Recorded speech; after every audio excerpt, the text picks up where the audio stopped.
مساء الخير. في الفيديو ده هشرح لك ازاي تقدر تعمل اعلان ممول ناجح من التليفون. كل اللي انت هتحتاجه ان انت يكون عندك بس تطبيق الفيسبوك والصفحة اللي انت محتاج تمول عليها البوست. تمام.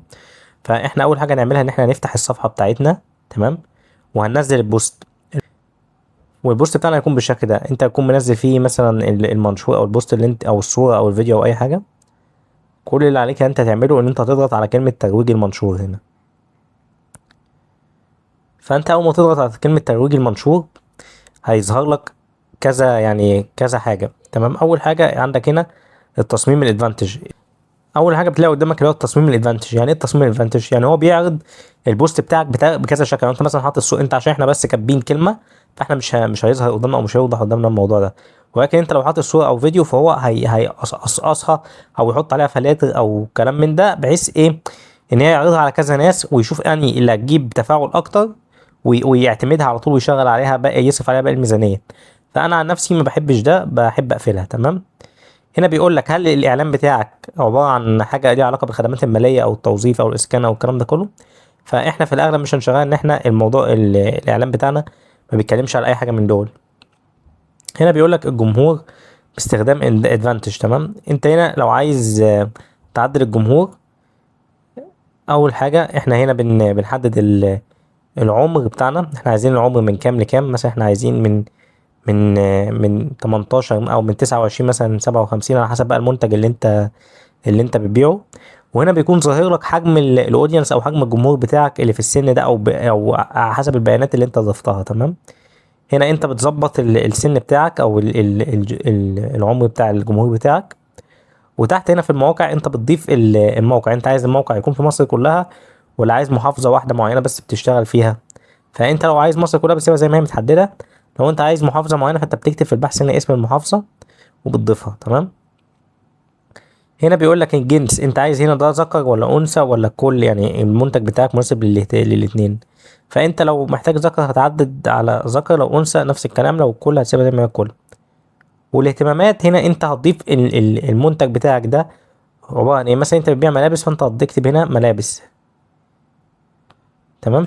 فانت يظهر لك هنا تضيف بقى اللي ايه الاهتمامات اللي هي ليها علاقة بالملابس، وبس بتضغط حفظ. فهنا هو بيكون ظبط لك الناس. انت لو عايز بقى ايه، لو انت عايزها ادفانتج فانت بتسيبها زي ما هي. لو مش عايزها ادفانتج هتحدد اللي هي الاشخاص اللي تختارهم عن طريق الاستهداف. طب ايه الفرق بين الادفانتج وايه الفرق بين الاشخاص اللي تختارهم عن طريق الاستهداف؟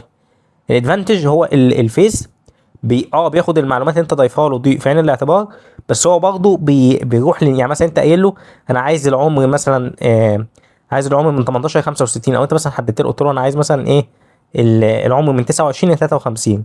هو هيحط ده في عين الاعتبار، ولكن هو برضه هيتست على من اول 18 لحد 65. يعني هو هيعتمد الكلام بتاعك، بس هو ايه مش يعني لازم هيروح لباقي الناس. فاهمني؟ يعني مش هيبقى بس في الجزء ده اللي هو انت محدده اللي هو 29 ل 53. لا، ممكن يروح ل 18 وممكن يروح ل 60، لان هو بيحب يتست كله ان هو زي ما انت مختار ادفانتج. تمام. طب لو انت مش عايز ده فانت هتحدد من هنا من الاول ان انت عايز الاشخاص عايز تختارهم عن طريق الاستهداف. هنا بقى انت الكلام اللي انت تضيفه هنا، مثلا انت خليت العمر هنا من اول مثلا 28 ل 56، فهو مش هيبعد عن ده. يعني هو مش هيجيب لك ناس من بره العمر ده او من بره. انت مثلا لو محدد رجاله بس او نساء بس، فهو لازم هيجيب لك رجاله بس او نساء بس بالعمر اللي انت محدده. ونفس الكلام في الاهتمامات ونفس الكلام في الموقع. فانت دايما تختار اللي يناسبك. انت عايز الفيسبوك تخليه ادفانتج ولا انت عايز اللي هو تضيف انت المعلومات. لو انت عارف جمهورك مين والبيانات بتاعتهم واعمارهم والكلام ده كله، فانت ما تختارش ادفانتج. انت خليك زي ما حدد انت يعني البيانات بتاعتهم. هنا بيقول لك المواضع، انت عايز الاعلان بتاعك يظهر فين. عايزه يظهر على فيسبوك بس، وعايزه على فيسبوك وماسنجر. فهو متحدد على فيسبوك بس، هنسيبه زي ما هو. هنا بيقول لك الميزانيه. انا دايما بفضل الميزانيه ان هي تكون 250 جنيه في اليوم فيما فوق. اقل من كده الاعلان بتاعك مش هيحقق نتائج وهيكون اعلان، يعني انت بتصرف فلوس على الفاضي. تمام. فانا بحب الميزانيه خليها 250 جنيه. المده هنا سيب الاعلان. دايما بفضل ان انت تسيب الاعلان شغال زي ما هو، ما تحطلوش تاريخ انتهاء. ليه؟ لان انت ممكن الاعلان بتاعك يكون كويس، لو انت مثلا حطيت له تاريخ انتهاء فهو الاعلان هيقف وتضطر تشتغل كامبين من اول وجديد وتدخل في مرحله التعلم من اول وجديد. فانا دايما بفضل ان انت تسيب الاعلان شغال زي ما هو، ما تطلبوش تاريخ انتهاء. تمام. فانا بيقول لي انت عايز تاريخ انتهاء، فانا اقول لا، تشغيل الاعلان بشكل مستمر.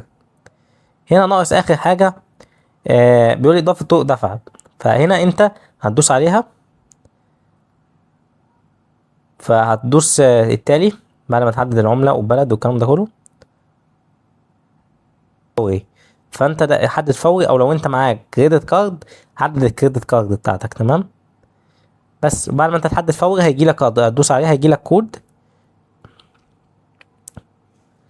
هيقول لك عايز تضيف رقم ضريبي او الكلام ده كله. فانت لو عندك ضيف، لو ما عندكش ما تضيفش، دوس تخطي. هنقول له التالي، فانت يطلع لك كود هتديه لاي واحد بتاع فوري، هيدفع لك عليه، وهتلاقي بعد كده الفلوس ظهرت في حسابك. تمام. هتظهر لك هنا في الاموال المتوفره الفلوس بتاعتك اللي انت ضفتها. بعد ما تظهر لك، كل اللي عليك ان انت هتدوس ترويج المنشور الان، هتدوس كده، هيقول لك ضيف فلوس. انت لو عندك فلوس مش هتظهر لك الخطوه دي، وبالتالي كده يكون الاعلان اشتغل. فلو انا افدتك في اي شيء، يا ريت تشترك في القناه، ولو محتاجني في شغل او عندك اي استفسار تقدر تتواصل معايا على الانستا او على الفيس، هتلاقي اللينك بتاعهم في الديسكربشن تحت. واشوفك في فيديو جديد. شكرا.